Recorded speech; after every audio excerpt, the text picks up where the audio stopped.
तो दोस्तों, क्योंकि सास भी कभी बहू थी के आज के एपिसोड की शुरुआत में मिहिर गौतम से बात कर रहा होता है। वो गौतम की एक बात की तारीफ करता है कि बच्चों को उनकी सही जगह पर होना चाहिए। मिहिर इसी बात को अपने पूरे परिवार पर लागू करते हुए कहता है कि वो चाहता है कि उसके सभी बच्चे अपनी सही जगह यानी अपने परिवार के साथ रहें। तो गौतम समझ जाता है कि मिहिर उसी के बारे में बात कर रहा है, तो इसीलिए वो बात को टालकर वहां से खिसक जाता है। अगले सीन में कोर्ट का फैसला सुनाया जा रहा होता है। इधर जज कहती हैं कि कस्टडी के मामले बहुत नाजुक होते हैं, खासकर जब बच्चा छोटा हो। उनका मानना होता है कि जन्म देने के बाद मां की जिम्मेदारी और बढ़ जाती है, जो इस केस में मिताली ने नहीं निभाई। इसीलिए टिम्सी की कस्टडी उसके पिता ऋतिक को दी जाती है।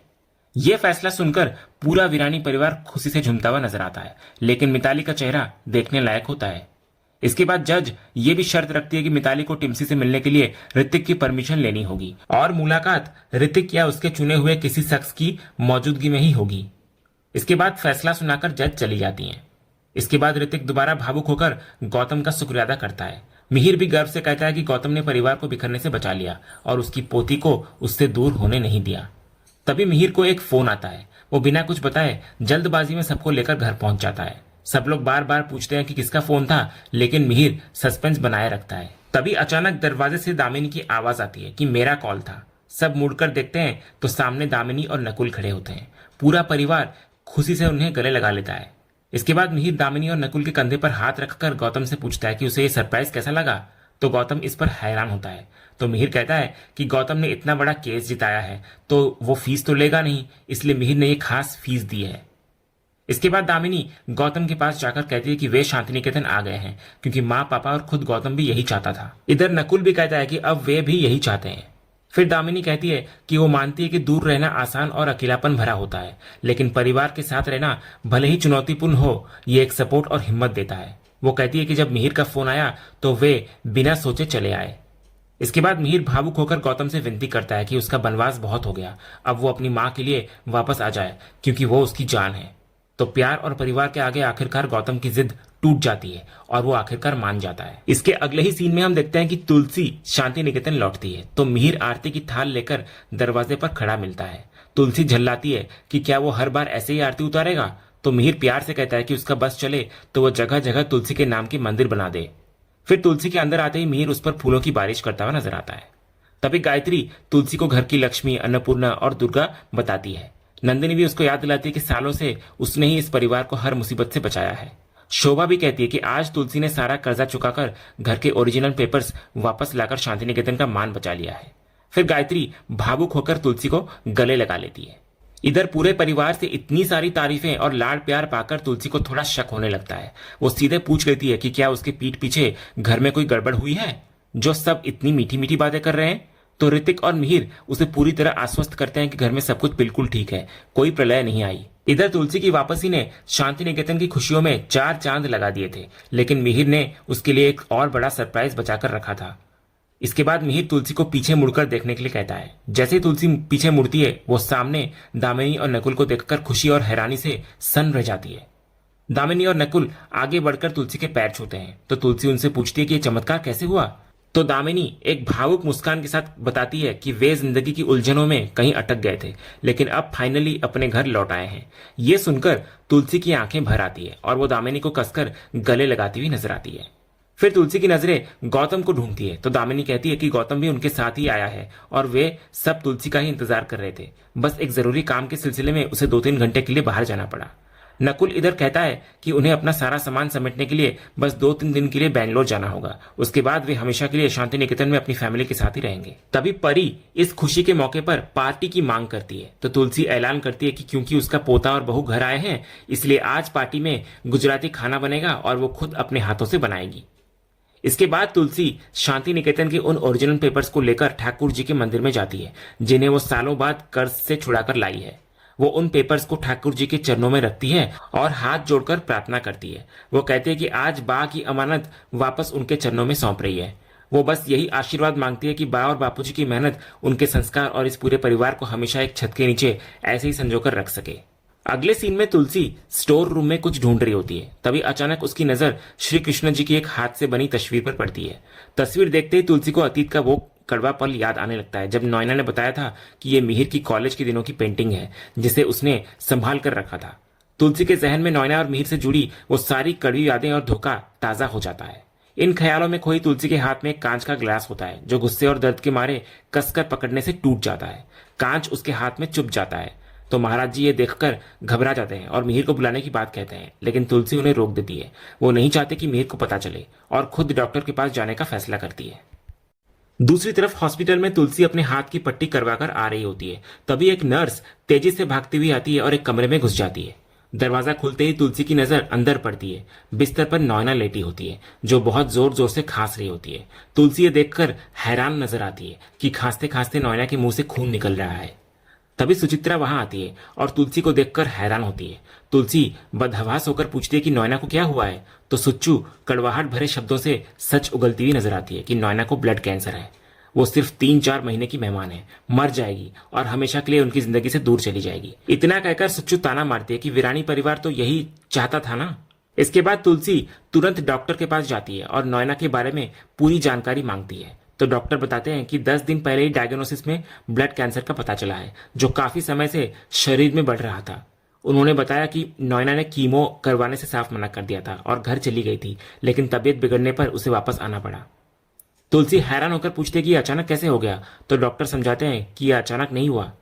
तभी इतने में पीछे से नोएना की आवाज आती है। वो कमजोर लेकिन तीखे लहजे में कहती है कि अगर कोई और जानकारी चाहिए तो सीधा मुझे से पूछ लो तुलसी। इसके बाद दूसरी तरफ नोएना तुलसी के सामने अपनी जिंदगी का सबसे बड़ा सच कबूल करती है। वो कहती है कि ये उसकी बीमारी उसके कर्मों का फल है। उसे इस बात का गहरा अफसोस होता है कि काश गौतम ने मिहिर और तुलसी के तलाक से पहले उसकी असलियत बता दी होती तो आज वे दोनों साथ होते। तो तुलसी कहती है कि बीती बातों का अब कोई फायदा नहीं, लेकिन नोएना अपना दिल हल्का करना चाह रही होती है। वो मानती है कि उसे अब तुलसी का दर्द समझ आ रहा है।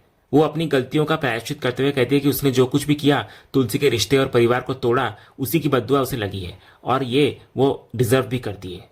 तभी तुलसी साफ करती है कि भले ही उसके पास नफरत करने की कई वजह हो, लेकिन उसने कभी किसी को बद्दुआ नहीं दी।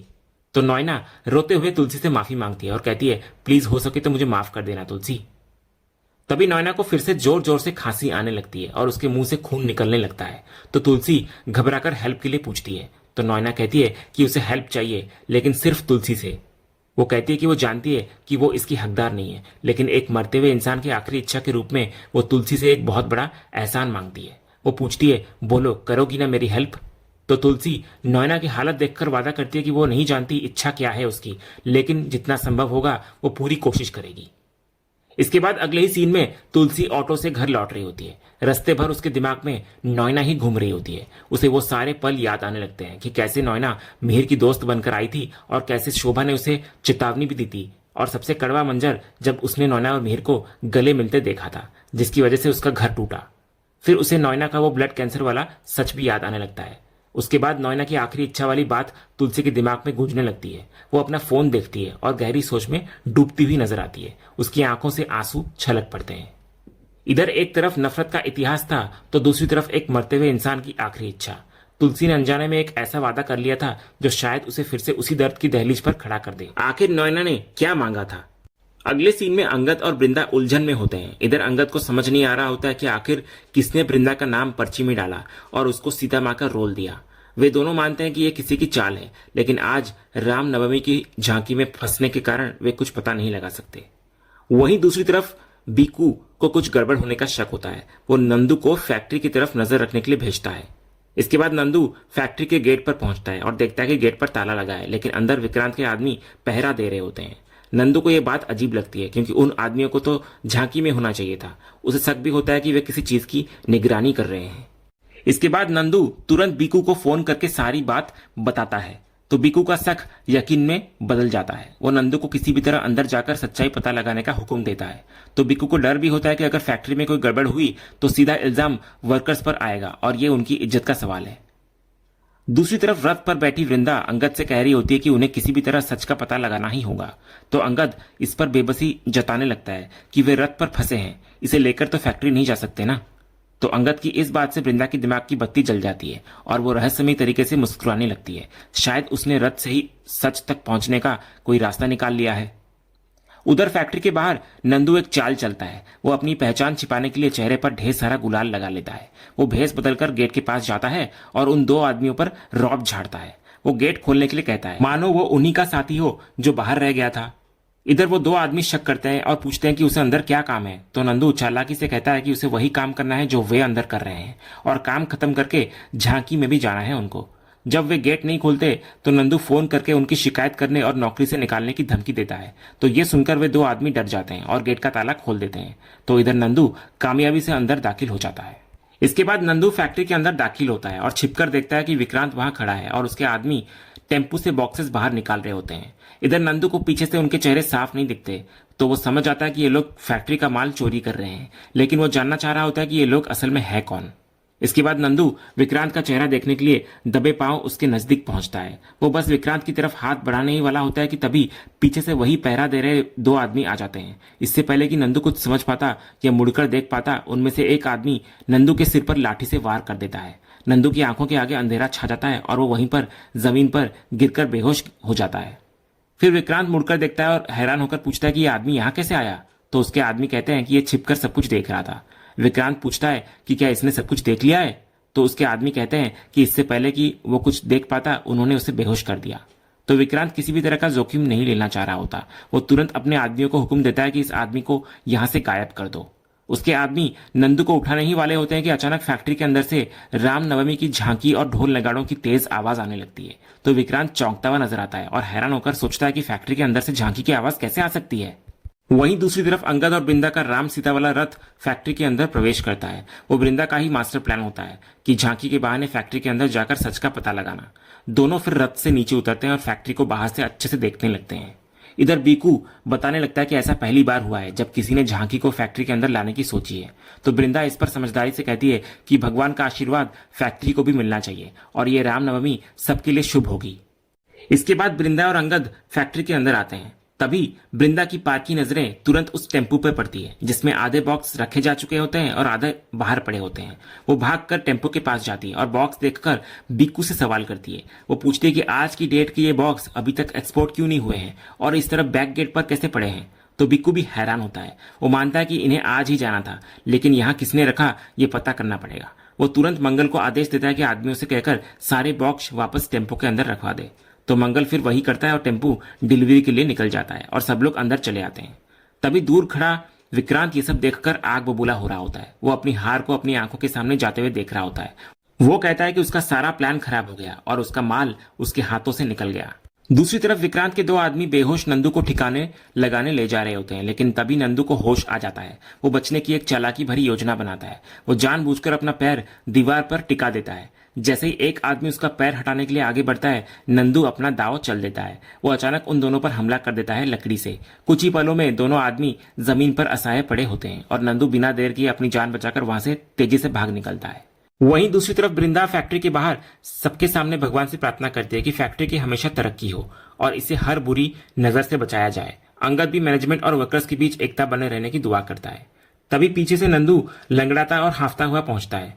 तो वृंदा को वो कुछ बताने ही वाला होता है कि उसकी हिम्मत जवाब दे जाती है और वो सबके सामने बेहोश होकर गिर पड़ता है। सब लोग फिर घबराकर उसको अंदर लाकर संभालते हैं, एक तरफ बिठाते हैं और पानी पिलाते हैं। अंगद, वृंदा और बिकू उससे पूछते हैं कि उसकी ये हालत किसने की। तो नंदू कहता है कि जब वो फैक्ट्री के पास गया तो उसने कुछ गड़बड़ देखी। कोई माल के डब्बों को इधर उधर कर रहा था। फैक्ट्री में अंदर से ताला लगा था और 2-3 लोग पहरा दे रहे थे। वो जैसे तैसे करके अंदर घुसा ये देखने के लिए कि क्या चल रहा है, लेकिन तभी उन लोगों ने उसकी ये हालत कर दी। अंगद पूछता है कि क्या उसने किसी को देखा। तो नंदू कहता है कि उसने किसी को नहीं देखा। इधर नंदू अपनी बात पूरी करता है कि इससे पहले कि वो किसी का चेहरा देख पाता, उन्होंने उसके सिर पर लाठी से वार कर दिया और वो बेहोश हो गया। लेकिन वो इस बात को लेकर पक्का होता है कि अंदर हेरा फेरी चल रही थी। उसने बड़ी मुश्किल से अपनी जान बचाई है।